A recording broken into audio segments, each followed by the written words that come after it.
네, 오늘 우리 출애굽기 말씀 11장 함께 나누었고요.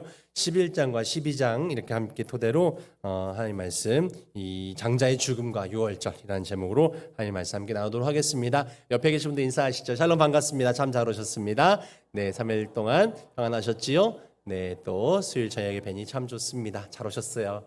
우리 자녀들도 참 잘 오셨습니다. 우리 함께 예배하죠. 네, 오늘 우리가 출애굽기 너무 잘하는 10가지 재앙 이야기를 쭉 이어가고 있습니다. 얼마나 기억하시나요? 몇 가지만 기억해도 됩니다. 피로부터 시작해서 개구리, 그다음에 독종들, 그다음에 우박, 기억나는 메뚜기, 흑암 이런 여러 가지 것들이 있었습니다. 네, 실은 그런 많은 재앙들을 통해서 실은 많은 이집트 사람들은 이제 이스라엘 민족, 히브리 민족을 내보냅시다. 이런 분위기였어요. 그 부하들까지도 다. 하지만 이 끝까지 하나님께서는 그 바로를 악한 자로 그 악한 악역을 맡기셔서 끝까지 완악한 마음으로 그들을 보내지 않죠. 그래서 결국에는 하나님께서 당신이 어떤 분인가를 알게 하기 위한 마지막 재앙인 이 장자의 죽음, 이 재앙을 그들에게 허락하십니다. 그런데 이 장자의 죽음 재앙은 이 유월절을 허락하시기 위한 하나님의 계획이셨고, 그 이스라엘에게 부여된 그 유월절, 이 유월절 사건은 우리가 나중에 오게 될 이 메시아 예수님의 십자가 사건으로 그 십자가 사건의 예표가 되는 그런 사건이었습니다. 그래서 정말 이 유월절 사건이 어떻게 예수님의 죽음과 또 그 보혈의 은혜와 연결되어지는가, 그것이 왜 이스라엘 민족이 필요했는가, 이런 이야기를 오늘 함께 나누도록 하겠습니다. 실은 이 장자가 죽게 된 10번째 재앙은 왕의 장자뿐만이 아니라 오늘 말씀 읽었지만 그 죄악의 땅에, 이집트 땅에 있었던 모든 그런 장자들, 사람뿐만이 아니라 가축들까지도 죽게 되는 재앙이었습니다. 애굽에 대한 심판이셨고, 애굽에 있는 모든 신들에 대한 심판이었습니다. 죄에 대한 심판이기도 했습니다. 하나님께서는 모세를 부를 때부터 계획하셨던, 그런 약속하셨던 일이었습니다. 출애굽기 우리가 오늘 11장 읽었지만 4장 잠깐 한번 돌아가 볼까요? 4장 22절과 23절에 하나님께서 모세를 불러내시면서 이렇게 이야기합니다. 너는 바로에게 이르기를 여호와의 말씀에 이스라엘은 내 아들 내 장자라. 내가 내게 이르기를 내 아들을 보내주어 나를 섬기게 하라 하여도 내가 보내주기를 거절하니 내가 내 아들 내 장자를 죽이리라 하셨다 하라 하시니라. 하나님께서는 모세에게 너 바로에 가서 이렇게 얘기해. 너가 내 장자를 보내주지 아니하니 내가 너희들의 장자를 죽일 거다라고 이야기해라 라는 거죠. 하나님의 계획은 처음부터 애굽을 그렇게 심판하시고자 하셨습니다. 그래서 결국 12장 12절에 그 일이 벌어지죠. 말씀 잠깐 띄워주실까요? 그래서 오늘 11장까지 읽었지만 12장 12절 보면 내가 그 밤에 애굽 땅을 두루다니며 사람이나 짐승을 막론하고 애굽 땅에 있는 모든 처음 난 것을 다치고 애굽의 모든 신을 내가 심판하리라. 나는 여호와라. 하나님께서 말씀하십니다. 그 애굽 땅을 다니시면서 실은 내가 이 애굽의 모든 신을 심판하리라. 이집트에는 수많은 신들이 있었고 사람들은 그 신의 노예가 되어 살고 있었습니다. 그 신의 어떤 대원자처럼 바로가 권력을 차지하고 있었고 사람들을 착취하고 그렇게 정말 군림하고 있었습니다.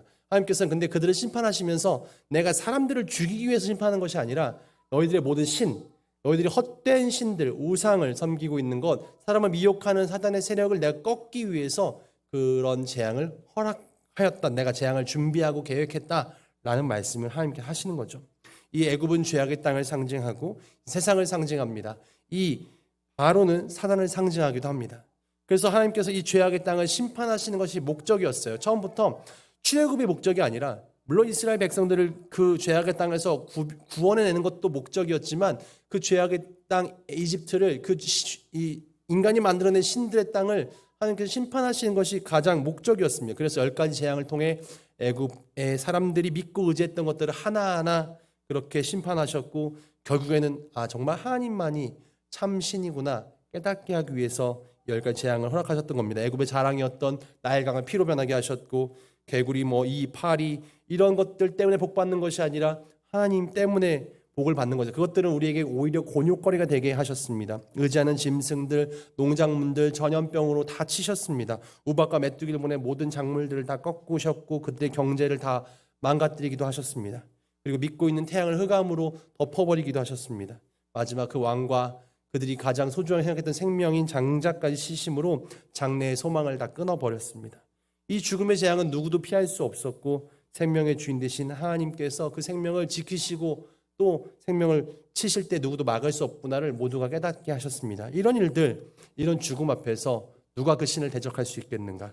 세상의 어떤 권세도, 세상의 어떤 돈으로도 왕궁에 거하는 그런 사람이라 할지라도 어떤 학문과 의술과 어떤 능력도 술수도 이 죽음의 재앙에서 그들을 피해낼 수 없었습니다. 이런 역사를 이집트 사람들에게, 애굽 사람들에게 보여주는 거죠. 그리고 이 죽음이 애굽을 심판하고 다 애굽 사람들이 죽음을 거두게 될 때 바로 이스라엘 민족들만 구원을 얻게 됩니다. 온 나라가 통곡소리가 가득하죠. 우리가 보통 우리 한 공동체에 한 사람이 어떤 장사가 났어요.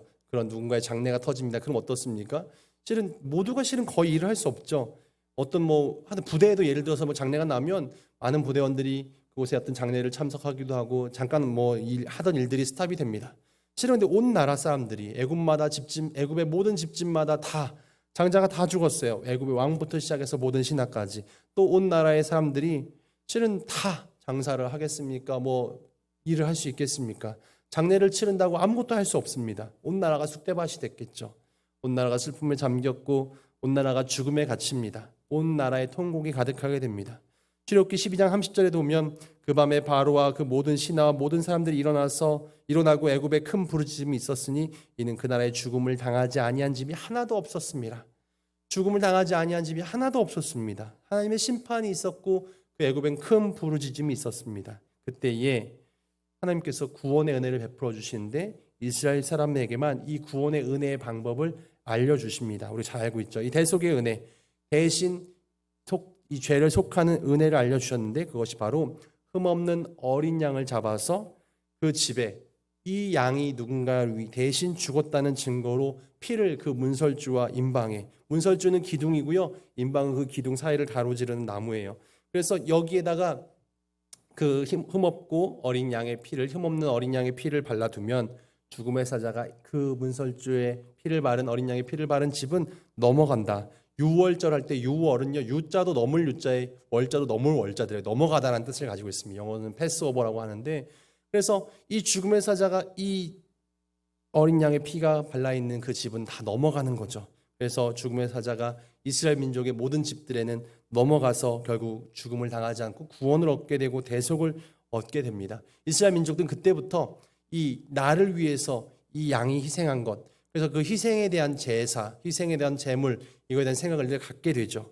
실은 구원은 그냥 얻어지는 것이 아니라 누군가 내 대신 죽어야 합니다. 근데 이 일을 누가 이루셨습니까? 바로 예수님께서 이루신 거죠. 이스라엘 민족은 이 날을 기념해서 계속해서 유월절을 지킵니다. 하나님께서도 유월절을 지키라고 이것을 거룩한 절기로 삼아서 예식을 행하라고, 그리고 자녀들에게 계속 가르치라고 이야기하십니다. 12장 26절 7절 잠깐 볼까요? 그 유월절 행사가 이루어지자 사람들은 묻습니다. 그 이후에 너희의 자녀가 묻기를 이 예식이 무슨 뜻이냐 하거든 너희는 이르기를 이는 여호와의 유월절 제사라. 여호와께서 애굽 사람에게 재앙을 내리실 때에 애굽에 있는 이스라엘 자손의 집을 넘으사 우리의 집을 구원하였느니라 하라 하매 백성이 머리 숙여 경배하니라. 제가 주일 설교할 때도 이야기했지만 계속해서 기억하게 하는 것. 우리가 이 일을 왜 하는가? 우리가 예배를 왜 드리지? 우리가 이 날을 왜 기념하는가? 우리가 어떤 의식을 행하고 어떤 의미를 갖춰서 계속해서 그날을 거룩하게 지키고, 이 모든 것들은 기억나게 하려고 하는 것입니다. 유월절 절기를 지키면서 우리를 죽음에서 구원한 하나님의 역사가 있었다. 내가 죽었어야 됨에도 불구하고 하나님께서는 어린 양의 대속을 통해서 나를 구원하셨다. 이 날을 기억하라는 겁니다.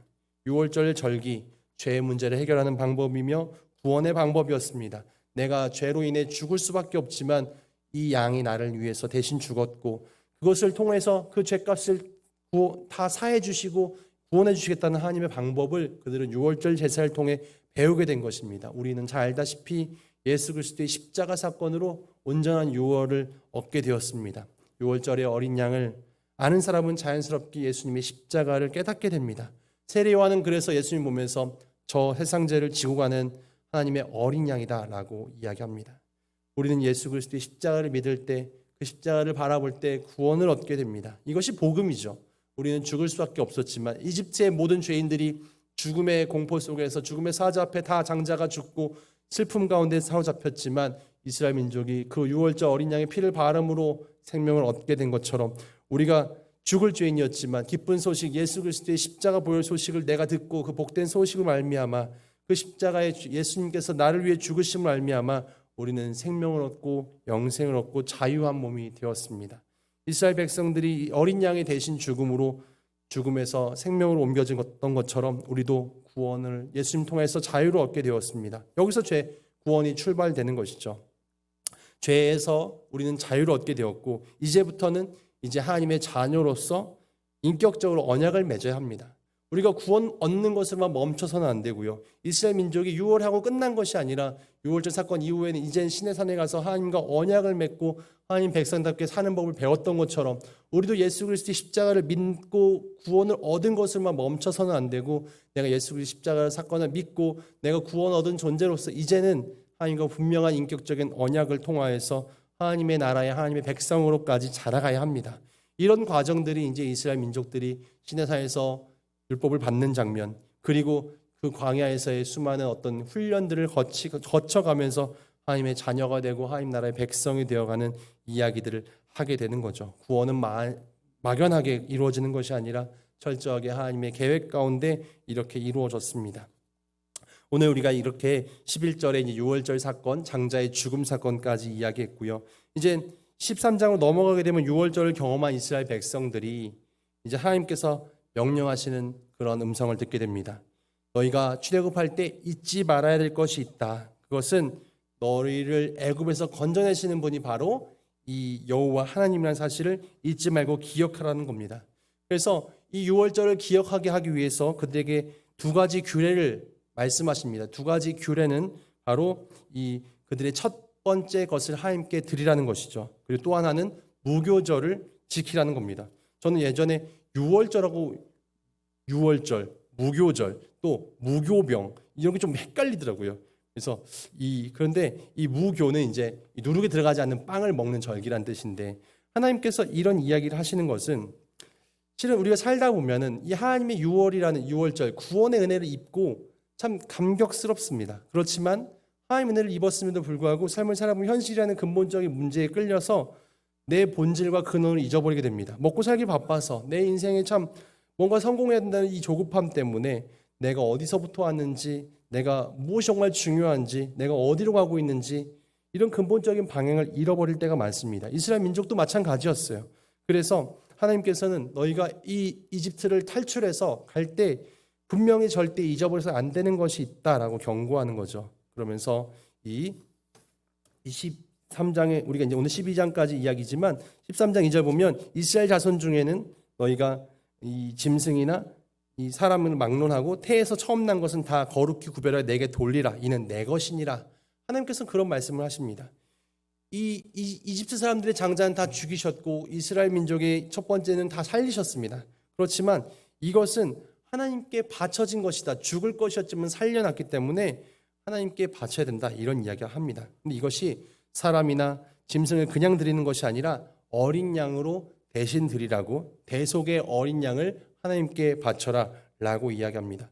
그것을 바치면서 내 아들을 그렇게 하나님께 바쳐야 됨에도 불구하고 하나님께 내가 이렇게 어린 양을 대신 드리오니 내가 그런 마음으로 살겠습니다 라는 메시지를 담고 의미를 가지고 살라는 것이죠. 첫 아들 또 짐승의 첫 태어난 것 이것들을 하나님께 드림으로 우리를 이집트에서 탈출시켜 주셨던 심판에서 구원해 주셨던 하나님을 기억하고 나를 살리셨음을 기억하라 라고 이야기합니다. 하나님께서는 이것이 너의 손에 기호가 되고 너의 미간의 표가 된다 라고 말씀하십니다. 하나님의 규례를 지키는 이 유월절의 절기를 지키며 어린 양을 드리는 너희의 행위가 너희 이마에 너희의 미간의 표가 된다. 요한계시록 마지막에 13장에 보면요. 이 인 맞은 자가 나오죠. 그래서 불신자도 우상에 경배하고 짐승의 숫자를 받는다 이런 이야기가 나옵니다. 그때도 이마나 손에 육류표를 받게 된다 이런 이야기가 나옵니다. 하나님 말씀대로 사는 사람은 그렇게 이마에 손에 인을 친 사람처럼 그렇게 여기게 되지만 요한계시록에 나오는 것처럼 사단에게 순종하고 악을 따르는 사람은 그 손과 이마에 짐승의 표를 하게 된다. 우리는 보이지 않지만 하나님께서는 이 사람이 정말로 유월절 절기를 지키는 마음으로 하나님과의 약속을 기억하고 늘 말씀에 순종하고 살아가는 그래서 그 이마나 그 미간에 하나님의 인이 찍혀 있는 그런 사람과 예수의 십자가로 말미암아 구원의 인을 받은 사람과 세상을 따라가며 죄악을 따라가며 사단의 인을 맞은 사람과 하나님의 심판 때 분명히 드러난다는 것이죠. 하나님 말씀을 기억하고 세상 사람들과 다르게 첫 소산을 하나님께 드리고 규례를 지키는 삶으로 삶을 구별하면 하나님 보실 때 정말 손과 이마에 표를 한 사람같이 내가 여긴다, 인정한다, 절대로 잊어서는 안 된다라는 이야기를 합니다. 그리고 두 번째 방법으로 아까 무교병을 먹는 절기, 무교절을 지켜라. 부풀리지 않는 빵을 먹는 이유는 무엇입니까? 실은 이 이스트가 들어가고 이 부풀어진 빵을 먹어야 이게 부드럽고 맛있죠. 근데 무교병, 이 부풀지 않은 이 효모가 들어가지 않는, 누룩이 들어가지 않는 빵은 맛이 없습니다. 그런데 이것을 그렇게 하는 이유는 너희가 이집트에서 탈출했음을 기억하는 겁니다. 얼마나 어렵고 힘든 시절을 지냈는지, 그리고 얼마나 급히 이것을 급박한 심판의 때를 벗어났는지를 기억하면서 너희 그 무교절을 지키면서 내 손의 기와 내 미간의 표를 삼아라 라고 이야기합니다. 실은 우리가 인생에서 늘 즐겁고 행복한 일만 있는 것이 아니라 어렵고 지친 일도 있습니다. 이집트에서 탈출할 때 우리가 얼마나 급박하게 얼마나 어려움 가운데서 하나님께서 구원해 주셨는가를 기억하면서 그 무교절을 지내라고 하나님께서 말씀하시는 거죠. 예수님께서 마태복음 5장에서 우리가 빛과 소금으로 살면 우리의 착한 행실을 통해 불신자들이 하나님께 영광 돌리게 될 것이다 라고 말씀하시기도 합니다. 하나님께서 우리 삶 속에서 구원의 하나님을 잊지 말도록 우리에게 규례라는 절기라는 장치를 마련해 두셨습니다.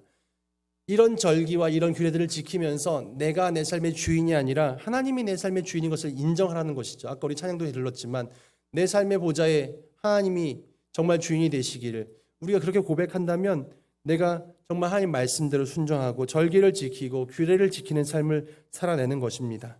우리가 늘 겸손한 자로 늘 그렇게 복된 자로 살아내야 될 것입니다. 하박국은 이렇게 이야기합니다.